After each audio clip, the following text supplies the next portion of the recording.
24 घंटे में आर्त भाव से एक बार पुकार लूं। तुम जो चाह कर रहे हो कि अगर ये मिल जाए तो मैं बहुत आनंद में हो जाऊं, तो मैं तुम्हें बता दूं, यदि तुम अमृत पान कर लो तो भी तुम विषयी और भयभीत रहोगे। क्या देवता अमृत पान नहीं किए क्या वो विषयी नहीं है क्या?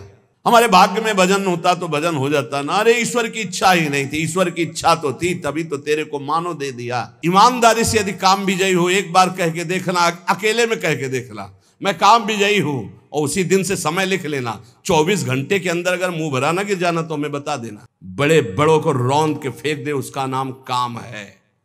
जो ऐसे काम को भी रौंद के निकल जाए उसका नाम राम है, उसका नाम श्याम है। और जो ही भागे प्रभु की तरफ, परम धाम की तरफ, तो रास्ते में मिल गए, एक तरफ लक्ष्मी जी और एक तरफ राजकुमारी। कभी इधर मुस्कुरा के बात करते, कभी इधर। नारद जी देख के चल गए, तुम्हारे पास तो थी ना बीड़ा के सिवा कुछ था नहीं। जिंदगी में एक बार सोचा था यार कि दुल्हन मिल जाए, वो भी ये ले गए। सांप भगवान से कह रहे, भगवान से खड़े, नारद जी साफ दे रहे। तो अगर कोई साधक बचता है तो गुरु कृपा भगवान नाम से, कभी अहंकार ना करे। यदि आप नाम रूप लीला धाम का आश्रय लेकर गुणगान करोगे, कृष्ण सबके चित्त का आकर्षण करने वाले, ये जो हमारा आकर्षण होता है ना परस्पर शरीरों में, वो श्री कृष्ण का होता है, शरीरों का नहीं होता है। आप समझ नहीं पाते। आपको जो शरीर बहुत प्यारा हो, उससे श्री कृष्ण अंतर ध्यान हो जाए, फिर आप कितने मिनट उसको प्यार करेंगे? कितने दिन उसको रख सकते हैं आप? बोले नहीं रख सकते, वो चला गया। कौन? बोले अमुक। नहीं, अमुक तो शरीर का नाम था, शरीर के अंदर कौन था उसको नहीं जाना, इसीलिए अज्ञानी हो, इसीलिए तुम रो रहे हो। अगर उसको जाना होता तो आनंद में मगन हो जाते, क्योंकि वो केवल अंतर्धान हुआ है, वो कहीं गया नहीं है, वो उसी में विराजमान है, वो सर्वत्र विराजमान है। बोले मुर्दे में भगवान विराजमान? हाँ, वो केवल अंतर्धान हुआ है, वो आपको अपनी नजरों से ओझल कर लिया है, वो वही है। वेन के शरीर का जब मंथन हुआ तो दाहिनी भुजा से भगवान का अवतार हो गया पृथु, बाईं भुजा से महारानी अर्ची, और मृत शरीर से, इसका मतलब भगवान केवल अंतर्धान होते हैं, वो वहीं विराजमान रहते हैं। जो नाम जप करता है और जो श्री कृष्ण चरित्र का गायन करता, बहुत बड़ी बात है, प्रार्थना है। अगर चरित्रों में मन नहीं लगाते हो तो तुम्हारे चरित्र सही नहीं रहेंगे, ये हमारी बात को पकड़ लीजिएगा। भगवत चरित्र गायन और श्रवण में जिसका चित्त नहीं लगा तो कोई साधना कर ले, उसका चरित्र पवित्र होना बहुत कठिन है। क्योंकि हमारे जो मन और इंद्रियों का आकर्षण है वो प्रकृति है। मना कष्टान इंद्रियाणि प्रकृति स्थान कर सती, और ये प्रकृति जब हमारे मन और इंद्रियों को अधीन करती तो पापाचरण बनता है। और जब यही मन इंद्रियां परमात्मा में लगती हैं तो हमें परम सुख मिलता है। तो हम जिसका यश गान करते हैं, जिसका यश सुनते हैं, उसी का मनन होता है, उसी से प्रीति होती है। शरणागति श्रवण सुजस से ही होती है। अगर हमारे कानों में सुजस न जाए, भगवान के चरित्र न जाए, तो पावनता नहीं आ सकती। महामोह का नाश करने के लिए समर्थ है भगवान के लीला चरित्र। महामोह महिषेश विशाला, राम कथा कालिका कराला। जैसे महिषासुर का मर्दन त्रिभुवन में कोई नहीं कर सकता था, तो महान दुर्गा रूप धारण करके प्रभु ने विनाश किया उसका। ऐसे ही ये दुर्गा के समान सामर्थ्यशाली भगवत लीला चरित्र हैं, जो हमारे महामोह रूपी महिषासुर का मर्दन कर देंगे। श्री कृष्ण चरितम पठन और रटन हा कृष्णेति हा प्रिया। जब कोई भगवत चरित्रों का गान करता है और श्रवण करता है तो पक्का सीधे प्रेम प्राप्त होता है। रत्नावती जी ने अन्य कोई साधन न जाना न किया। दासी ने वृंदावन बिहारी की महिमा लीला, दशम स्कंद के भगवान के पावन चरित्रों का गायन किया। तो श्रवण करते करते दासी के हृदय में जो अनुराग था उससे कई गुना बढ़कर अनुराग महारानी के हृदय में हो गया। दासी दासीपना तो नहीं छोड़ पाई थी रानी के, लेकिन रानी ने रानीपना छोड़कर मुंडन करवा के संतों के बीच में बैठ गई, संपूर्ण संसार से विमुख होकर, एकमात्र प्रभु के सन्मुख होकर। ये बहुत बड़ी बात है। मथुरा के ब्राह्मण बड़े याज्ञिक कर्मकांडी विद्वान, वैदिक सिद्धांत से चलने वाले कहीं एक अंकुर प्रेम का नहीं था। और उनकी पत्नियां केवल भगवत चरित्र सुनती थी तो भगवत साक्षात्कार हुआ, भगवत प्रेम में डूब गई। भगवत चरित्र श्रवण मात्र से धुंधकारी को परम पद की प्राप्ति हुई। कितने ऐसे पतित जो भगवत चरित्र सुनने मात्र से महान पावन करने वाले बन गए, पावन करने वाले बन गए। इसलिए श्रीपाद कह रहे निर्वधि पठन कृष्ण चरितम, जो सदैव श्री कृष्ण चरित्र का पठन और श्रवण करता रहता है, ये हमारा व्यसन हो जाए। आशा बसन व्यसन यात नहीं, रघुपति चरित होए ता सुनहि। सनकादि का नशा है हरि शरणम, नशा है भगवत चरित्र कथन और श्रवण। चार हैं सनक सनंदन सनातन सनत कुमार, तीन श्रोता बन गए एक वक्ता। ऐसे ही महादेव जी को नशा है कथा कहने। अंबा बैठकर कथा सुन रहे हो आप, अमृत में भगवत लीला चरित्रों का गायन कर रहे हैं। जितने भी महापुरुष हैं बिना भगवत चर्चा के नहीं रह सकते। काकभूषुंड जी चर्चा कर रहे हैं, बड़े बड़े परमहंस जो है आकर के भगवत चर्चा सुन रहे हैं। ये भगवत चर्चा बहुत अमृतमयी है। कई संतों ने तो भगवान से कहा मुझे फिर जन्म दो, क्योंकि आपके वैकुंठ में आपके भक्तों के द्वारा गाई हुई आपकी चर्चा सुनने को हमको रसमयी नहीं मिलेगी। प्रभु मुझे फिर मृत्यु लोक में जन्म दो कि मैं आपकी भक्ति करूं और भक्तों का संग प्राप्त करके आपके लीला चरित्रों का गायन और श्रवण करता रहूं। है कोई नशा भगवत चरित्र में है जो सबको असत मार्ग से हटाकर सत्य में स्थित कर देता है। इसीलिए श्रीपाद कह रहे पठन कृष्ण चरितम रटन हा प्रिया हा कृष्णेति।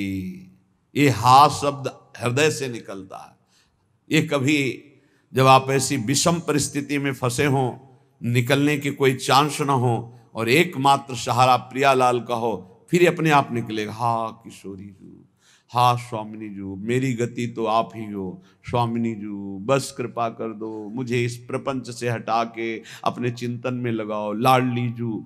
ये जब अंदर से प्रकट होता है ना हा हा, तो ये सब मिटा देता है वासनाओं को। अंदर से जब प्रकट होता है, हम रोज निरंतर नाम जप करते, कभी एक बार अंदर से आ जाए, 24 घंटे में आर्त भाव से एक बार पुकार लूं, तो प्रतिपद मटश्चापि परितः लुठन रासस्थल्याम, वो चलते चलते इतना शिथिल हो जाता है, थक नहीं, शरीर में इतना प्रेमावेश हो जाता है, खड़े रहने की सामर्थ्य नहीं, इस भूमि पे बैठ गया और लौट रहा हा प्रियाजू हा कृष्ण। भगवत चरित्र सुनने वाला हा प्रिया हा कृष्ण ऐसा रटने वाला सीधा वृंदावन की भूमि में लौटता है। लुठन रासस्थल्याम त्रुटन नाना ग्रंथि, ये जो नाना प्रकार के बंधन थे, काम के, क्रोध के, लोभ के, मोह के, मद के, मत्सर, सब नष्ट हो गए। राधा राधा त्रुटन नाना ग्रंथि स्फुट अमल भावोश्रु निभैर, अब निर्मल भाव में अश्रु प्रवाह हो रहा है। लाडली मेरी प्रिया जो नटन गायन वृंदावन मति महान पंकिलयति, नाचता है एकांत में अपने प्रिया प्रीतम के लिए, गाता है प्रिया प्रीतम के लिए। आनंद की उमगन में गायन होता है। जब प्रीतम सामने होते तब नृत्य होता है, और प्रीतम की रूप माधुरी गुण माधुरी जब हृदय में अपना प्रभाव दिखाए हुए तो उसी का गायन होता है। फिर इतना रोना आता है कि वृंदावन मति महान पंकिलयति, वो अपनी अश्रुधारा से जहां बैठता है वहां गीली भूमि कर देता है। इतना अश्रु, आनंद अश्रु, विरह अश्रु, दो प्रकार के अश्रु होते हैं। एक मिलन की प्रबल आकांक्षा में रुदन, रुदु सुश्रम राजन कृष्ण दर्शन लालसा, और एक आनंद अश्रु निर्खत नित्य विहार पुलकित तन रोमावली आनंद नयन सुधार। ये आनंद अश्रु छाए हैं प्रिया प्रीतम, अद्भुत आनंद में रो रहा है। वो कोई दुखी नहीं है, वो कोई चाह नहीं कर रहा, कोई चाह नहीं, अचाह स्थिति का रुदन। इसलिए कह रहे हे भाई मेरी बात मान लो, त्वया कंठम पीतम यदि परम पीयूष मपिकिम, तुम जो चाह कर रहे हो कि अगर ये मिल जाए तो मैं बहुत आनंद में हो जाऊं, तो मैं तुम्हें बता दूं, यदि तुम अमृत पान कर लो तो भी तुम विषयी और भयभीत रहोगे। क्या देवता अमृत पान नहीं किए क्या? क्या वो विषयी नहीं है क्या? क्या वो भयभीत नहीं है क्या? अरे काल चक्र से तो ब्रह्मा भी भयभीत है, औरों की तो बात जाने दो।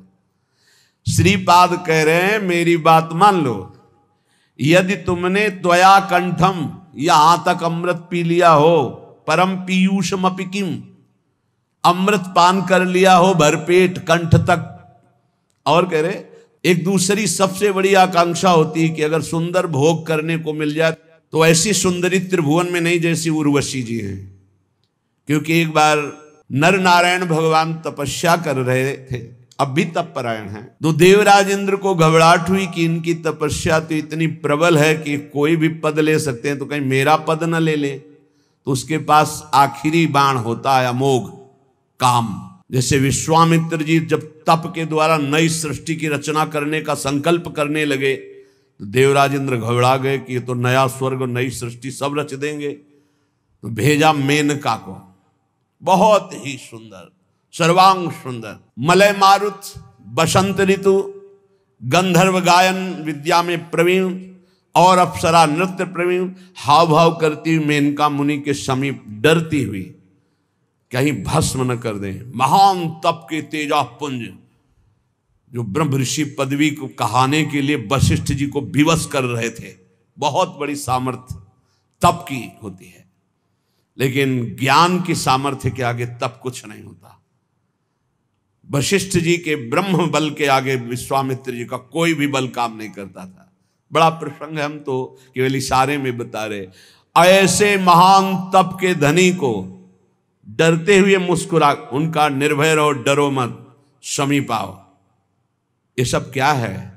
भगवान केवल आपको प्रसन्न करना चाहते, मेरी प्रसन्नता बस भगवान, ये हमारा सारा सेवा का जो परिकर है, बस आपको एक बार मुस्कुराते हुए देखना चाहती।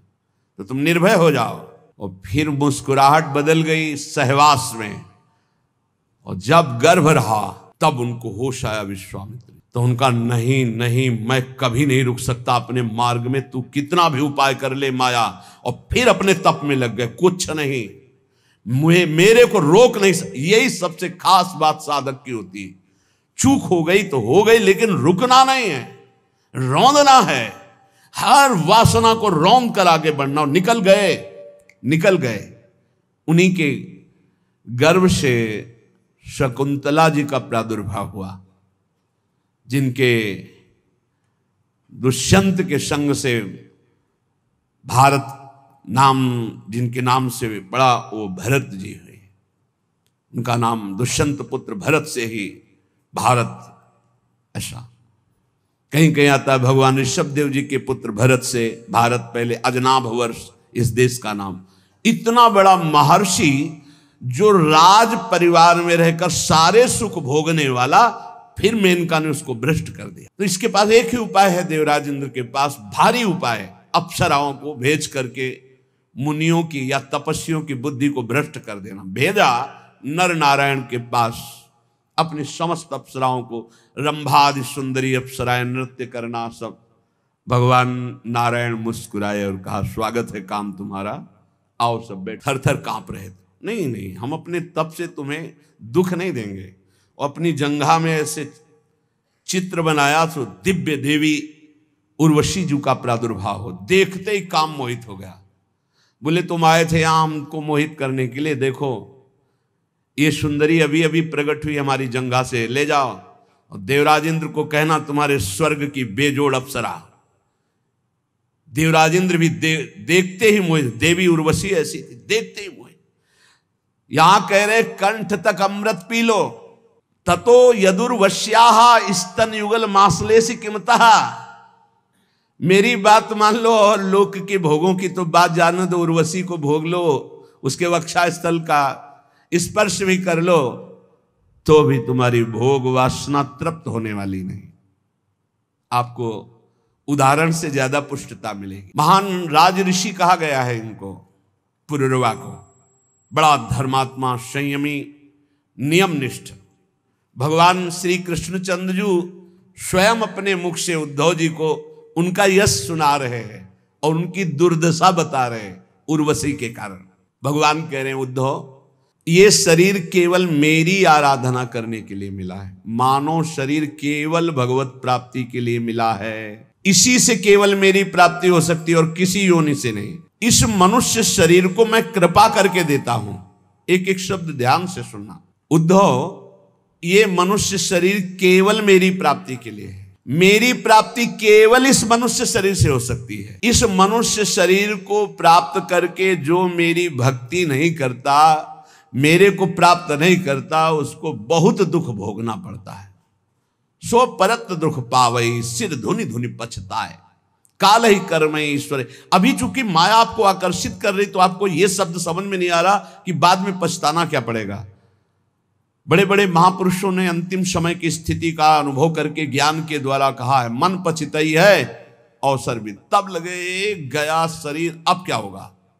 जो हमने कमाया वो तो सब यही रह गया, और जिस लिए आया था वो तो काम कर नहीं पाया, अब क्या हो। भारी काल ही कर्म ईश्वर मिथ्या दोष लगा, झूठ बोलता है।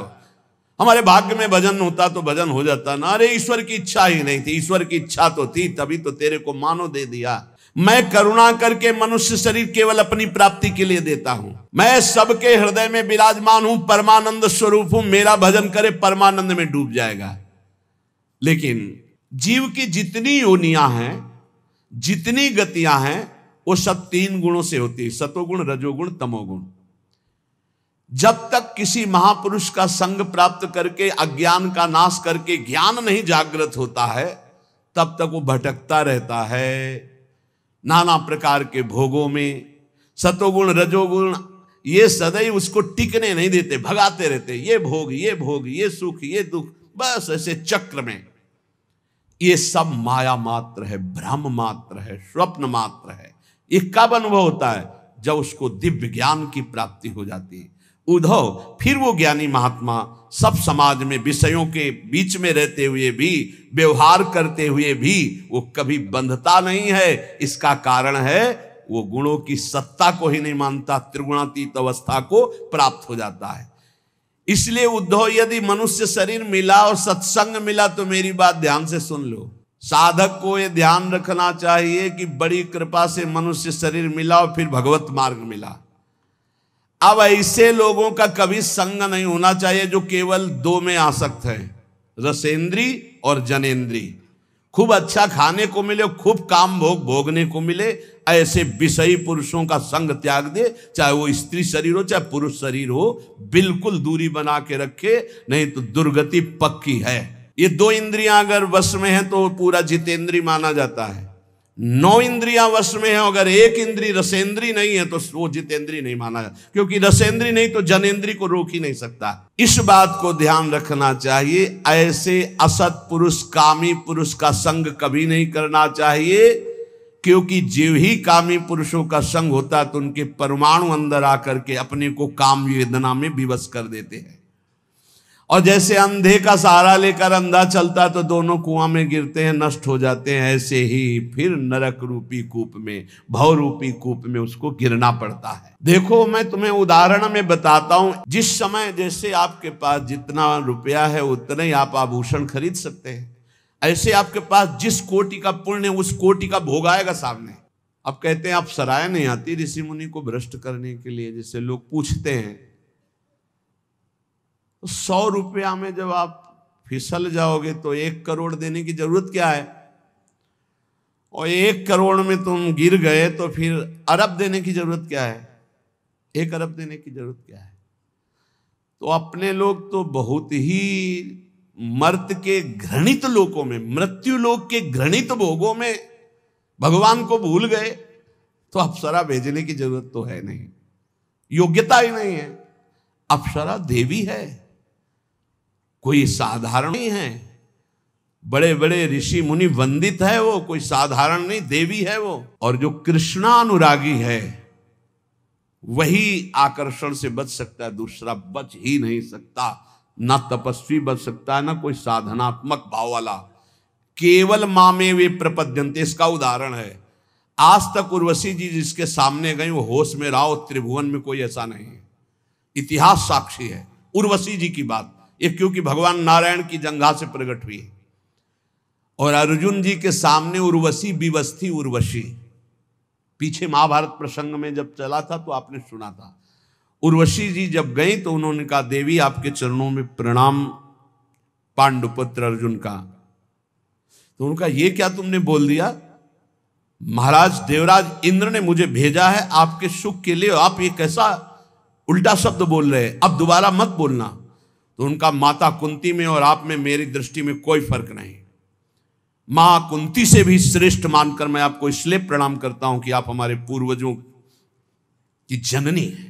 इतना क्रोधित हुई, बार बार समझाया, अर्जुन मैं देवी हूं, मैं परम पवित्र हूं, जो पुण्यात्मा जन होते इस कोटि के उनकी सेवा में मैं जाती हूं, मेरा दर्शन दुर्लभ है, सहवास तो जाने दे, मैं आई हूं, मेरी सेवा स्वीकार करो, मैं विवश हूं। अर्जुन ने कहा, कह दिया माता कुंती, और आप में समान दृष्टि रखते हुए भी आप में श्रेष्ठ भाव हमारा है, आपकी चरण वंदना के सिवा और कोई शब्द सुनना नहीं चाहता।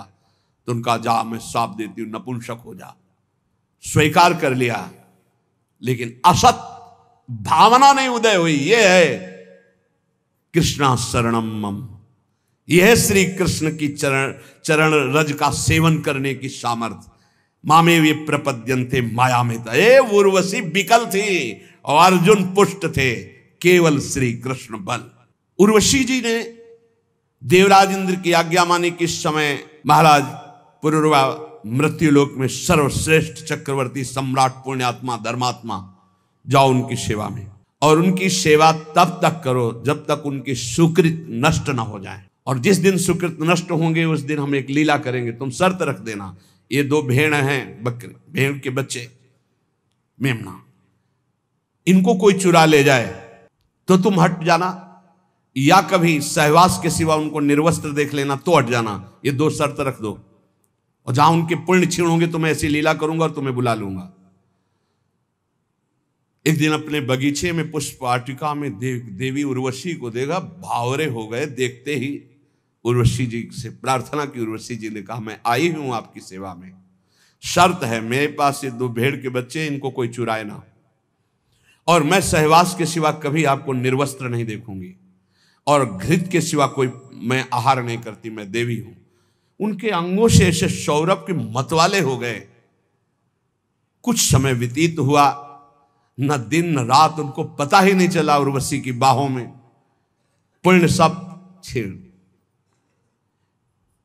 एक दिन 2 गंधर्व आए, वो शयन कक्ष में थे, उनके बच्चे मेमना के,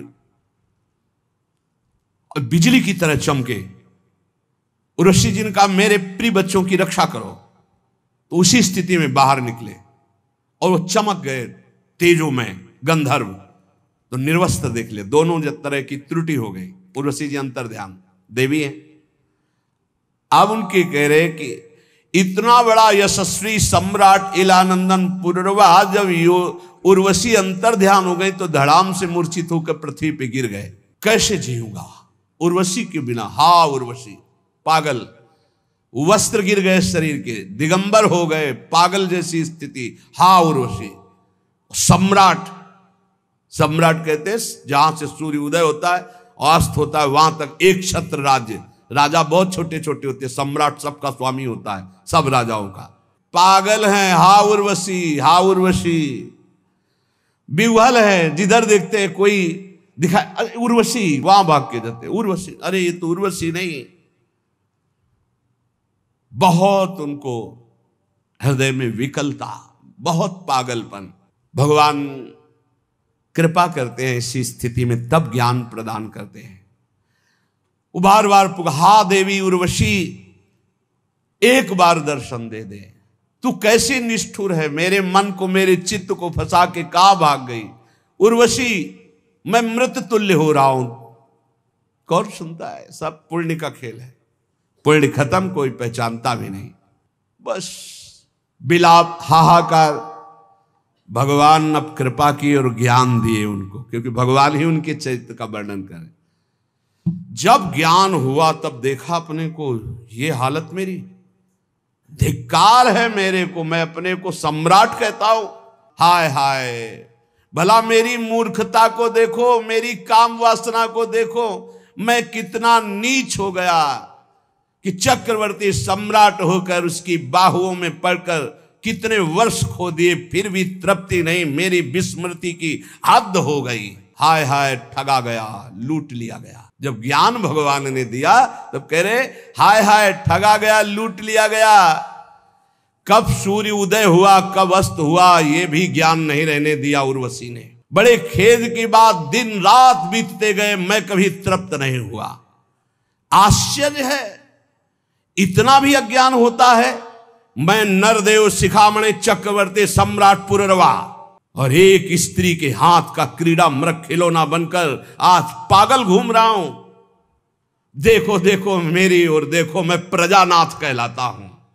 मैं प्रजा की रक्षा करने वाला, मर्यादा रखने वाला सम्राट हूं। मेरी दुर्दशा देखो, मैं अपने शरीर की रक्षा नहीं कर सकता, केवल ये दुर्दशा काम ने की। मैं लात खा करके भी उसका संग नहीं छोड़ने की भावना की। ऐसा ही है, आसक्ति ऐसी प्रबल होती है। चिंतामणि ने धक्के लगा दिए लेकिन दरवाजा छोड़ने की स्थिति नहीं थी बिल्वमंगल की।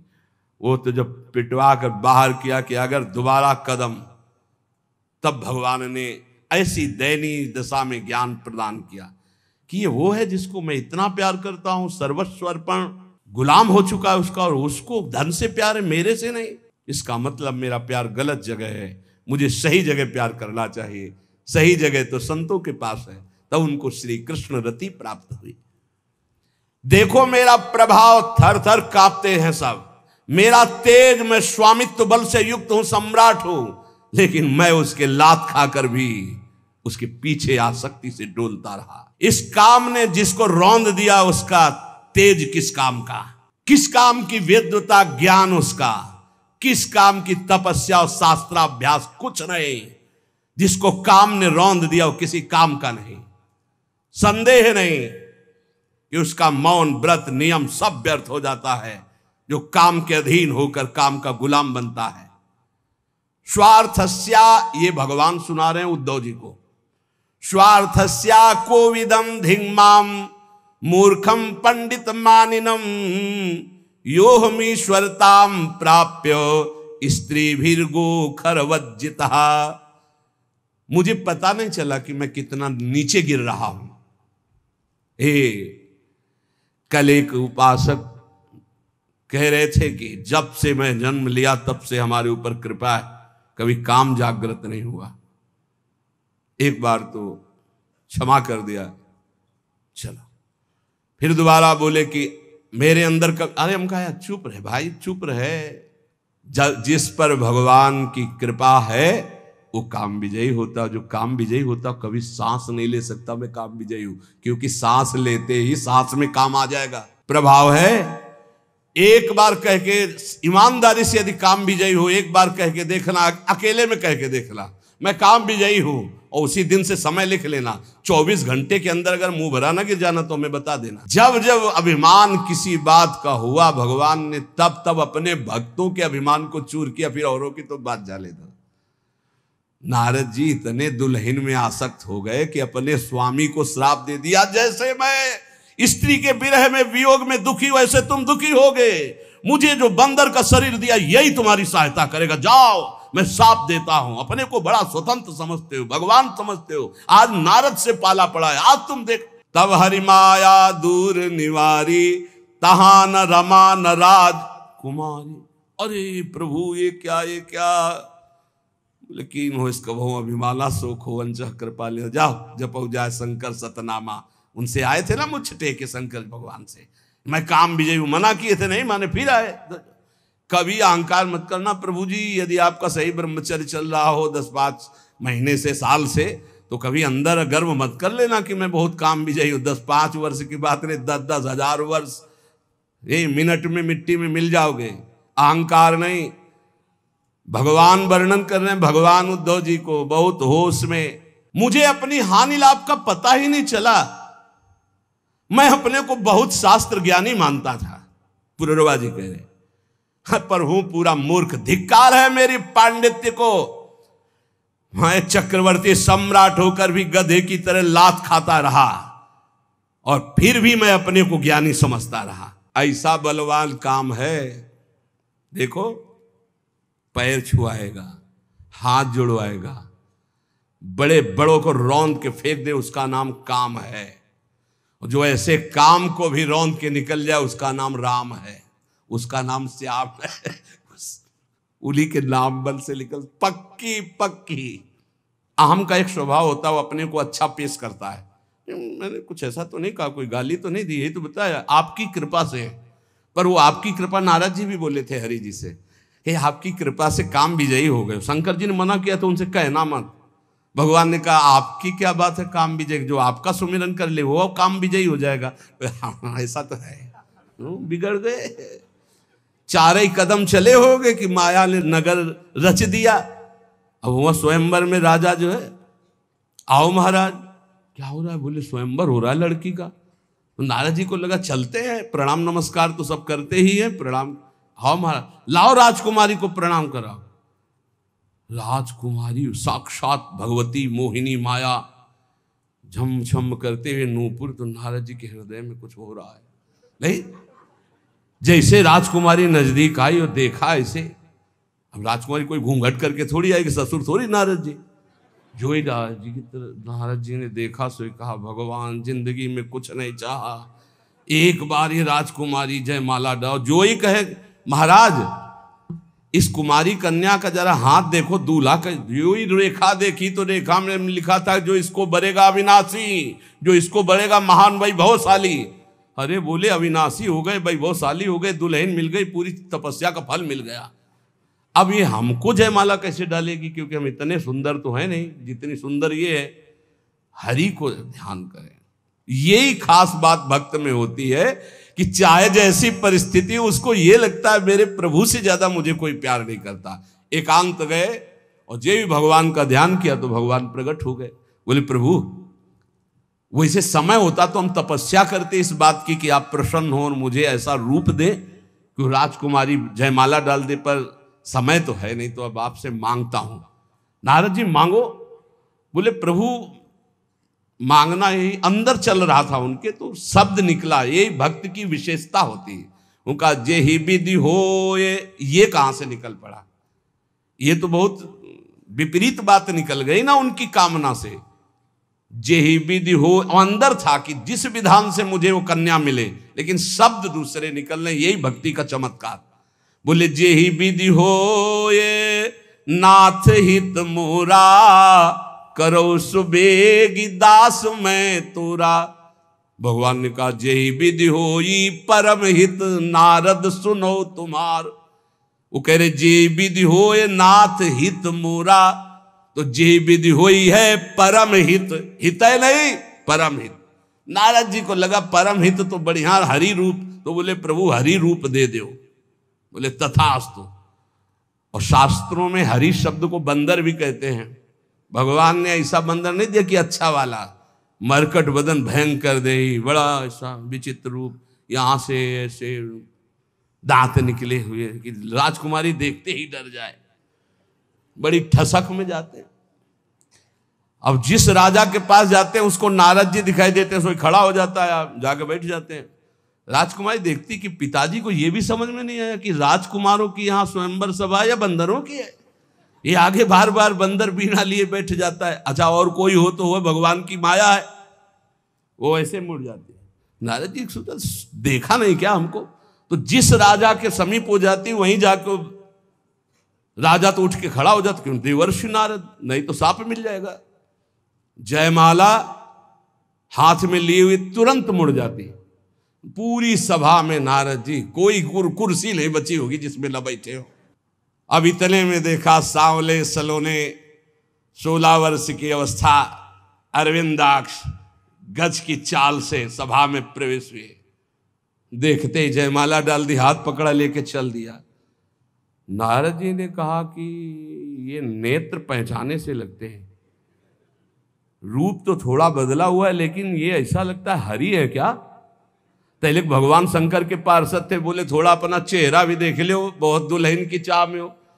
तो जल में जे भी देखा मरकट बदन भयंकर दे। अच्छा आप समझ में आवा, परम स्वतंत्र न सिर पर कोई भावे मने करे। सो आप समझ, दूल्हा बल के वही आए थे, हमको तो बंदर का रूप दिया, आप अच्छा रूप रख के दुल्हन ले गए। बहुत जलनुआ स्वभाव है हमारे प्रभु का, बहुत जलनुआ स्वभाव है। वो किसी की बढ़ोत्तरी नहीं देख सकते। नारद जी के चल रहा है, पर हैं तो हमारे प्रभु तो बोले आज तो नहीं रखेंगे, आज तो हम। और जो ही भागे प्रभु की तरफ, परम धाम की तरफ, तो रास्ते में मिल गए, एक तरफ लक्ष्मी जी और एक तरफ राजकुमारी। कभी इधर मुस्कुरा के बात करते, कभी इधर। नारद जी देख के चल गए, तुम्हारे पास तो थी ना बीड़ा के सिवा कुछ था नहीं। जिंदगी में एक बार सोचा था यार कि दुल्हन मिल जाए, वो भी ये ले गए। सांप भगवालय से कह रहे, भगवालय से खड़े, नारद जी सांप दे रहे। जब भगवान तब उनको होश। तो अगर कोई साधक बचता है तो गुरु कृपा भगवान नाम से, कभी अहंकार ना करे। देखो मेरी दशा तो देखो, मुझे अपनी हानि लाभ का कोई पता नहीं, मैं अपने को बड़ा ज्ञानी मानता था। पुरवाजी कह रहे, धिक्कार है मुझ मूर्ख को, मैं चक्रवर्ती सम्राट होकर लात खाता रहा और उसकी अधीनता स्वीकार करता रहा। मैं वर्षों तक पता ही नहीं चला कब दिन गई कब रात गई। इस दुष्ट काम ने मेरे चित्त का अपहरण कर लिया। पुष्चल्यापहृतम चित्तम को नन्यो मोचितुम प्रभु, आत्मा रामेश्वरम मृते भगवंत मधोक्षजम। आत्मा राम जीवन मुक्त इंद्रियातीत भगवान श्री कृष्ण की कृपा के बिना कौन इस माया पर विजय प्राप्त कर सकता है। बिल्कुल गांठ बांध लो, किसी की ताकत नहीं। जो मुझे ये ज्ञान मिला है वो उन्हीं की कृपा से। और ये भगवान श्री कृष्ण उद्धव जी को सुना रहे हैं। यद्यपि बोधितस्यापि देव्या में सूक्त वाक्येन दुर्मते, मनोगतो महामोहो नापयात्य जितात्मनः। यद्यपि देवी उर्वशी ने मुझसे कहा था कि मेरे से आसक्ति मत कर, वैदिक सूत्रों का भी सिद्धांत बताया था, पर मेरी बुद्धि मारी गई थी। मैंने समझा कि अब मेरे जीवन भर के लिए मेरी साथी नहीं। मैं इंद्रियों के हाथ बिक गया, मैं लुट गया, मैं कुछ नहीं समझ पाया। जो रस्सी को सांप समझ करके दुखी हो रहा है, तो रस्सी ने उसका क्या बिगाड़ा? ये उसकी सोच ही तो है। ऐसे उर्वशी ने मेरा क्या बिगाड़ा? मैं अजितेंद्री खुद नष्ट हो गया हूं। क्वायम मली मशः कायो दौर्गंध्याद्यात्म को असुचि, क्वा गुणा सोमनस्याद्या हृदयाशो अविद्या कृतः।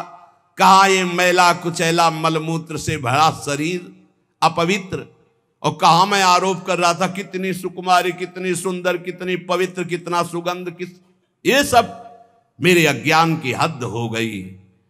पुत्रो किम स्वम्नु भार्याया स्वामिनोग्ने स्वगृद्धयो, किम आत्मनः किम सुहृदामिति यो नावसीयते।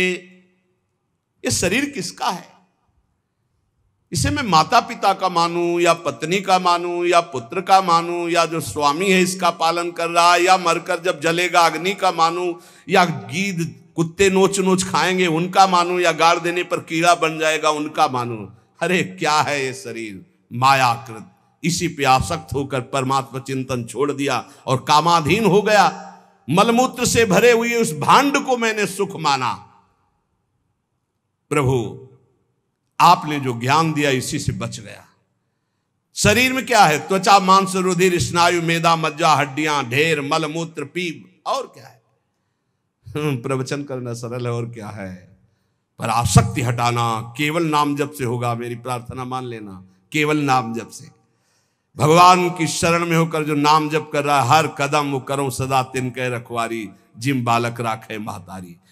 अपनी भलाई समझने वाले साधक को चाहिए अथापि नोपसज्जेत स्त्री स्त्रैणेषु चार्थवित् विषेन्द्रिय संयोगान मनः क्षुभ्यति नान्यथा। अपनी भलाई समझने वाले पुरुष को स्त्री लंपट पुरुषों का और कामिनी कामी का संग त्याग देना चाहिए। यदि अपनी इंद्रियों को नहीं रोक पाया तो निश्चित नष्ट हो जाएगा, और अपनी इंद्रियों को रोक ले तो निर्विकार अवस्था सहजानंद स्वरूप की प्राप्ति हो जाएगी। देखो, इंद्रियों का संयोग करने के लिए मन लालायित है कि एक बार हो जाए तो मन को समझा दूंगा, लेकिन एक बार संयोग हो गया तो तृष्णा जीने नहीं देगी। पक्की बात समझ। ये ऐसा दलदल है, एक बार जो उतरा तो गुरु हरि चाहे निकाल ले, बकाया दूसरा स्वयं निकल पावे, ऐसा किसी की सामर्थ्य नहीं। शब्द याद कर लो, गुरु और हरि के सिवा कोई ऐसा नहीं कि इस दलदल में जो उतरा उसको निकाल ले, अंतिम समय तक नहीं निकल पाएगा। केवल गुरु और हरि निकाल सकते हैं, वो एक ही, हरि गुरु एक ही है। तस्मात् संगो न कर्तव्य स्त्रीषु स्त्रैणेषु चेन्द्रियै विदुषाम चप्य विश्रब्धा षड्वर्गा किमु मादृशाम। इसलिए वाणी, कान, मन और इंद्रियां, इनसे गंदी बातें सुनना और देखना बंद करो। पहले तो कभी कोई दृश्य जंगल आदि में एकांतिक दिखाई दे जाए तो साधक को सावधान होने की बात कही गई थी। पशु पक्षियों के सहवास देखने से मना किया गया था। अब तो मोबाइल है, इसमें तो बहुत से बच्चे आकर बताते हैं कि हमने ऐसे दृश्य देखे जिनके कारण हमारी कुमार्गगामी बुद्धि हो गई और मैं भ्रष्ट होते होते ऐसी दुर्दशा को प्राप्त हो गया।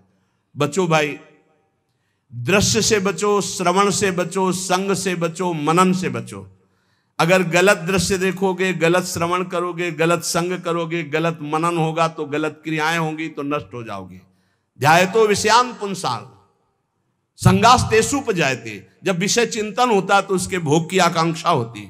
संगात संजायते कामः, कामात् क्रोधो भी जायते, क्रोधात् भवति सम्मोहा, सम्मोहात् स्मृति विभ्रमा, स्मृति भ्रंशात् बुद्धिनाशो, बुद्धिनाशात् प्रणश्यति। सर्वनाश का जड़ है भोग चिंतन, भोग श्रवण, भोग दर्शन, भोग क्रिया। इसलिए उपासक सावधान। भगवान कह रहे हैं मेरे लोगों की, ये पुनर्वाक्य, मेरे लोगों की बात ही क्या, बड़े बड़े विद्वानों के लिए भी अपनी इंद्रिय और मन को कभी विश्वास नहीं मानना चाहिए, कभी धोखा दे सकते हैं। भगवान श्री कृष्ण कहते उद्धव, ये उद्गार महाराज पुनर्वाक्य थे। उनका हृदय जब ज्ञान से प्रकाशित हो गया तो उन्होंने मेरा साक्षात्कार अपने हृदय में करके शांत भाव को प्राप्त हो गए। ततो दुस्संग मुत्सृज्य सत्सु सज्जेत बुद्धिमान संते तस्य छिंदंती मनोव्यासंग मुक्ति भी। इसलिए बुद्धिमान साधक को चाहिए कि कभी कुसंग ना होने पावे, न मोबाइल से, न किसी व्यक्ति से, न, बहुत बच के रहना है, बहुत बच के रहना है। संत पुरुषों का सदुपदेश और उस उपदेश का चिंतन, वैसे आचरण तो कोई भी तुम्हें पकड़ नहीं सकता। और नहीं, कहीं भी किसी भी भोग में कभी शांति मिलने वाली नहीं, ये बात पक्की समझ लो।